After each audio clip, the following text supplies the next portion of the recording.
Nous sommes bientôt à la fin de l'année 2019, une année qui fut plutôt cool, marquée par la sortie de géants, par des découvertes inoubliables ou encore des rencontres inattendues. Il y a eu des sorties à ne pas manquer, comme la suite de Dr. Stone ou l'adaptation en animé de Vinland Saga. Encore bien évidemment la sortie des animés du genre Demon Slayer, Fire Force ou The Promised Neverland. Des animés que je qualifierais de titanesques, de géants, de colosse, bordel de merde. Dans cette vidéo, on va parler des meilleurs mangas en général, car c'est quelque chose d'assez personnel. Bien sûr, des mangas en 2019 les plus vendus et les sorties en 2020. Les tomes vendus seront approximatifs et comptant tous les tomes, vu qu'avoir un nombre exact, c'est assez compliqué. Sans surprise, le manga le plus acheté est Demon Slayer, de son auteur Kohei Kotoke. Il a 12 057 628 tomes vendus à l'heure où je tourne la vidéo, ce qui fait à peu près toute la communauté de Cyprien. Si t'imagines si toute sa communauté achetait un manga, on arriverait quasiment à ce chiffre-là. Je vais pas le présenter car beaucoup le connaissent et franchement, j'ai déjà fait une vidéo dessus que je vais vous mettre sur le petit i en haut si j'y arrive et si j'y pense. Donc si vous ne le connaissez pas, je vous invite à aller voir ce petit i. Pour le deuxième, on va jouer aux devinettes. Je suis un manga de 913 épisodes de 94 tomes. Je suis fini au Japon et en cours de diffusion en France. Je suis aussi un shonen et je touche au genre neketsu, action, aventure, comédie, drama, fantasy, humour. Je suis...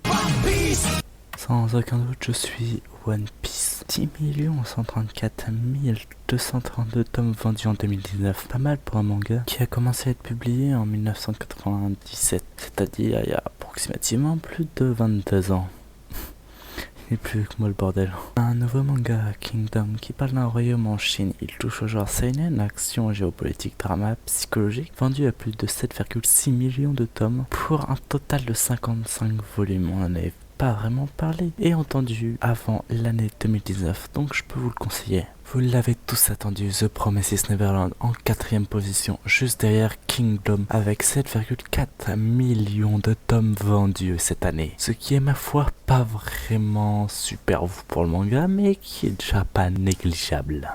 En 5ème position, on a Go-To-Bo no Hanayome avec 5,8 millions de tomes vendus. My Hero Academia, un manga que j'ai pas mal apprécié, qui est en 6ème position avec 5 millions de tomes vendus. Il y a le tome 22, je crois que c'est ce qui est sorti il y a pas si longtemps que ça. Donc c'est un animé vraiment cool, on fera peut-être une vidéo dessus. Les 4 premiers mangas sont du même éditeur, qui n'est nul autre que Shueisha. Faisons un peu de mathématiques. Je vais vous afficher les nombres des anciens mangas sur votre écran. J'ai la flemme de le lire et on va faire le calcul. On va les additionner tous ensemble pour voir combien de mangas cet éditeur a vendu, car c'est quelque chose de plutôt intéressant. Et pour aller plus loin, je pense que vous savez que dans le commerce, un tome vaut à peu près 7 euros. Donc pour aller plus loin, on va faire 37 307 966 fois 7, ce qui est égal à 261 millions à peu près d'euros, mon ami. 261 millions d'euros. Je pense que c'est énorme, j'ai même pas les proportions en tête. En 2020, il y aura la sortie du tome 22 de My Hero Academia, le premier volume de Steins Gate en français, mon ami. Et oui, on va l'avoir, ça fait longtemps qu'on l'attend. Si vous n'avez pas vu l'animé, bah vraiment foncez, c'est genre l'animé qui vous met votre cerveau dans un mixeur. Et là, vous le retrouvez. Il y a la suite de My Favorite Honey Boy, un manga sorti il y a pas si longtemps que ça, il y a un mois ou deux. Et bien évidemment, la suite de Dr. Stone, le manga. Re:Zero, l'animé, va sortir un EP d'une heure qui arrivera en France vers le 1er janvier 2020, d'après ce que j'ai vu. Et la suite de ZX Code Reunion devrait arriver. Toujours aucune vraie info sur la sortie de la saison 2 de No Game No Life, mon ami. On ne l'a pas oublié, ce petit animé que beaucoup attendent la suite. Je sais qu'elle va arriver, je le sens au fond de moi.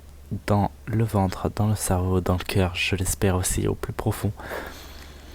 Et bah pour le reste, je vais vous laisser profiter cette année. Il y a des chances qu'elle soit nulle, mais il y a aussi beaucoup de chances qu'elle soit épique, magique, mémorable, je dirais même. Elle risque potentiellement de rentrer dans l'histoire. Alors vivre le manga à fond est la chose qu'on peut faire.